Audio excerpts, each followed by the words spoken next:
Hi நண்பா, இந்த ஒரு வீடியோவில் நடிகர் விக்ரம் சார் நடிப்பில் ஆகஸ்ட் 15 அதாவது நாளைக்கு வெளியாக உள்ள திரைப்படம் தான் தங்கலான். ஸோ தங்கலான் திரைப்படம் ப்ரீ சேல்ஸ் மூலமாக இதுவரையும் எவ்வளோ கலெக்ஷன் இருக்குது அப்படின்றதையும், அது மட்டும் இல்லாமல் டிமாண்டி கால்னிட்டு திரைப்படம் இதுவரையும் எவ்வளோ கலெக்ஷன் இருக்குது அப்படின்றதையும் இந்த ஒரு வீடியோட மடியில் வந்து பார்க்க போகிறோம். அதுக்கு முன்னாடி தங்கலான் திரைப்படத்திற்கு யாரெல்லாம் ஈகராக வெயிட் பண்ணுறீங்க, அது மட்டும் இல்லாமல் டிமாண்டி காலனி திரைப்படம் பார்க்க யாரெல்லாம் ஈகராக வெயிட் பண்ணுறீங்க அப்படின்றது மறக்காமல் கமெண்ட் பண்ணுங்க.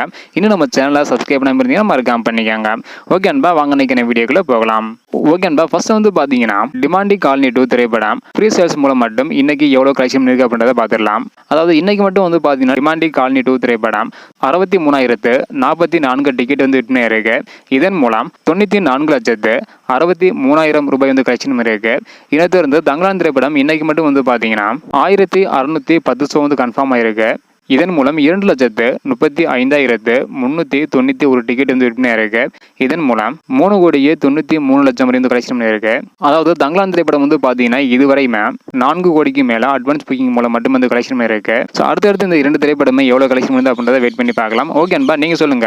தங்கலான் திரைப்படம் வந்து பார்த்தீங்கன்னா அட்வான்ஸ் புக்கிங் மூலம் மட்டும் இதுவரையும் 4 கோடிக்கு மேலே கலெக்ஷன் இருக்கு. அதே போல டிமாண்டி காலனி 2 திரைப்படம் 1.5 கோடிக்கு மேலே கலெக்ஷன் இருக்கு. ஸோ இதை பற்றி உங்களோட கருத்து என்ன? தங்கலான் திரைப்படத்துக்கு யாரெல்லாம் ஈகராக வெயிட் பண்ணுறீங்க அப்படின்றத மறக்காம கமெண்ட் பண்ணுங்க.